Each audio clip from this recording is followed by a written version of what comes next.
भाई धर्मवीर सिंह जी, बालियान जी और उनकी टीम यानी जाट महासभा की समस्त कार्यकारिणी को हृदय की गहराइयों से बधाई।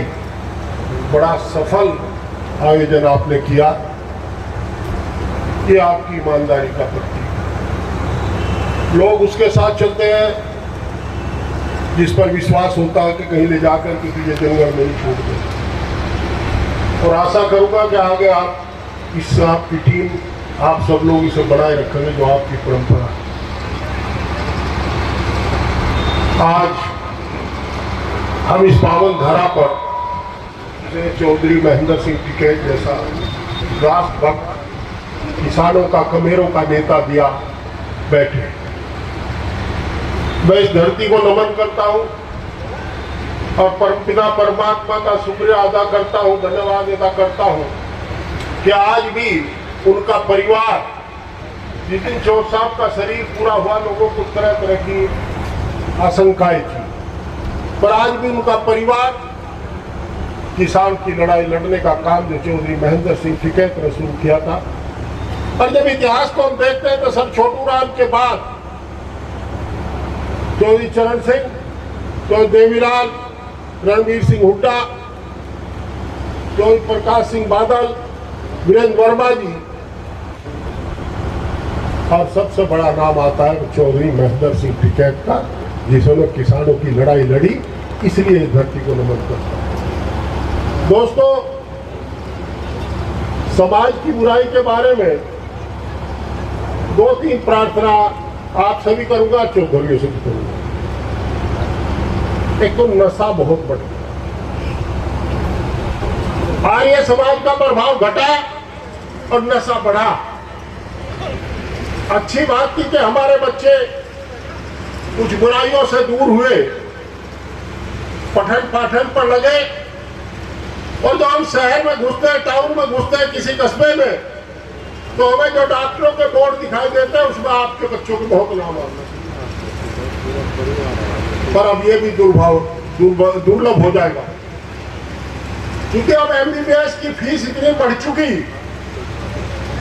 कि अगर आपका बच्चा, हमारा बच्चा मेहनत करके नहीं पढ़ेगा, गवर्नमेंट कॉलेज में एडमिशन नहीं लेगा, तो नीट क्वालिफाई करने के बाद भी उसको 1 करोड़ रुपए की फीस 5 साल में देनी पड़ेगी। तो आम किसान के बूते से बाहर की बात है। इसलिए मेरी प्रार्थना है कि बच्चों को और मन लगा करके पढ़ाओ, ताकि सरकारी स्कूल में दाखिले उनके हो सके। एक तो नशे को रोकने के लिए आप लोगों से अनुरोध है, समझाओ बुझाओ। पहले गांव में, मेरे गांव में भी 2-3 लोग शराब पिया करते थे। आज शाम को बस स्टैंड पर 300 लोगों की जमात लगती है, और हर गांव में होम डिलीवरी हो रही, पौवे की होम डिलीवरी, और कंपटीशन है 70 का लेगा का 80 का लेगा, ठेले में लेकर जाते हैं, घर घर जाते हैं। सूखा नशा फैल गया। 2019 में गंगो के देहात में पता लगा था कि सूखा नशा गांव में है, पर अब मुजफ्फरनगर का कोई गांव ऐसा नहीं बचा जिसमें सूखा नशा नहीं बिक रहा। आखिर क्यों बिक रहा? हमें पता नहीं कौन नशा बेच रहा। हम लोगों को इसे रोकना पड़ेगा।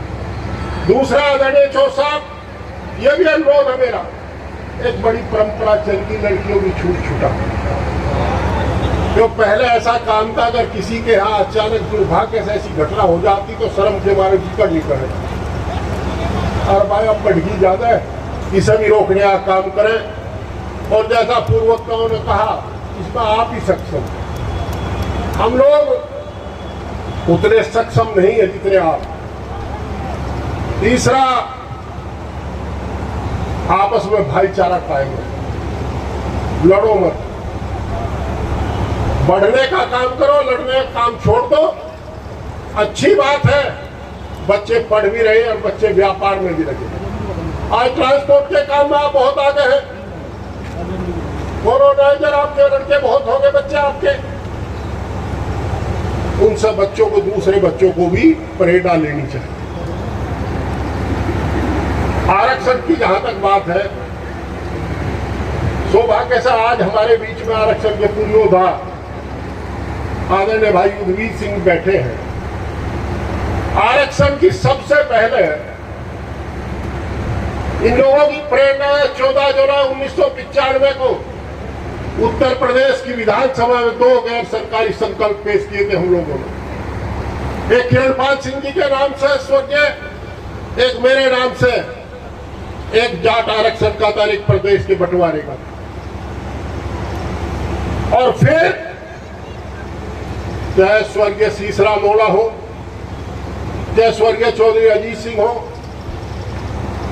भूपेंद्र हुड्डा हो, चौटाला परिवार, सब लोग मिलकर के लड़ाई लड़ते रहे और हम इनके निर्देशों का पालन करते रहे। जब मैं राज्यसभा में आ गया, युद्धवीर सिंह जी बार बार जोड़ते थे और विजेंद्र अलीगढ़, मैं पंकज, चौधरी जयंत सिंह और दीपेंद्र हुड्डा, जयप्रकाश हिसार, सब साथियों को लेकर के जातिगत आरक्षण के लिए हम लोग राजनीतिक प्रतिबद्धता से ऊपर उठ करके हमेशा प्रयास करते थे। आरक्षण मिला, क्या कमी रही? आज दोबारा आरक्षण लेने की जरूरत है। आरक्षण एक संरक्षण है। आपकी आर्थिक स्थिति इतनी अच्छी नहीं है, हमारा दुर्भाग्य है। जिसके यहाँ पक्का मकान है, जिसका थोड़ा सा बहुत है, हम उसे अमीर मान बैठते हैं। शहर के कॉर्नर पे जो पनवाड़ी की दुकान है, उससे कम हैसियत है हमारी, और हम मानते हैं कि हम अमीर हो गए। जोड़े हाथ करके निकलते हैं, सबको दफन करने की बात करते हैं। ये इसको आप स्वीकार करो सच्चाई की। कितने लोग ऐसे हैं जिनका क्रेडिट कार्ड नहीं है? बताओ, आप आकर के क्या कहें? 1 2 3, अरे सबके क्रेडिट कार्ड है भाई। और क्रेडिट कार्ड जमा करने का बहुत नहीं किसी का। बाहर दलाल बैठे रहे, उन्हें दे पैसे। सरकार किसी की रही हो, पर आपको दलालों के माध्यम से ही रिन्यूअल करना पड़ा।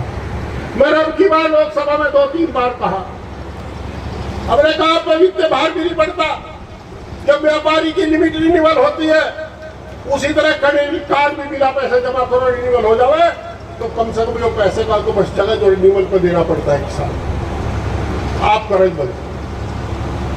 मेरा अनुरोध है, जाट महासभा और दूसरे लोग जो भी अग्रणी इसमें आगे भूमिका निभाओ, एक सकारात्मक लड़ाई का काम करो। ये राजनीतिक फैसले है, राजनीतिक निर्णय है, मिलना हमें नेताओं से ही पड़ेगा। जहां कहीं हमारे जाने से लाभ होता हो, हम आपके पीछे पीछे चलेंगे। हमें कोई अगुवाई करने का शौक नहीं, हम पीछे रहकर भी आपकी लड़ाई लड़ने को तैयार हैं। मैं उम्मीद करूंगा कि आप जो आज इकट्ठा हुए हैं, आपने जो आज संदेश दिया है, और ये संदेश है, जहां ये संदेश है कि आपकी जाट महासभा ईमानदार लोगों का संगठन है, वहां ये भी संदेश है कि आरक्षण की वास्तव में जरूरत है। समाज में फैली बुराइयों को, कुरीतियों को दूर करने की जरूरत है। ये आज का संदेश है। इसे क्रियान्वित करने का काम आप लोग करेंगे। जो साहब आप रोज फैसले करें, और कभी कभी आपकी व्यवस्था भी जानते हैं कि लोग मानते नहीं, बल लड़ोरा फैसले की जरूरत नहीं पड़ती। और भाई जब स्थिति आ जाए, दोनों पक्ष फैसले को तैयार हो जाए, पर बीच का फन्ना नहीं मानता। कोई लड़पड़ों का हमारे में तो 2 भाई एक को बगल में दे ले, 2 भाई एक को बगल में दे ले, चल थाने में। भाई साहब बंद कर दो काम, इसे बंद करो और सीधा सीधा अपने समाज के, हमारी मत मारे, हम तो राजनीतिक लोग, हमारे अपने स्वार्थ हो सकते हैं, हम किसी के साथ पक्षपात कर सकते हैं, पर इनका कोई स्वार्थ नहीं। इन्होंने सारी जिंदगी लगा दी अपनी इस काम में, तीसरी पीढ़ी लगी इस काम में। जो जिम्मेदार है हमारे समाज के, जो पीढ़ियों से जिनका खून इस काम को करता रहा है, भाई उनकी बात मानकर ऐसा करो। मान लोगे बात? मान लोगे? बहुत बहुत धन्यवाद आपका, और बहुत बहुत बधाई आज को, और सिसोली की धरती को पुनः प्रणाम। बहुत बहुत धन्यवाद सांसद महोदय। ये आप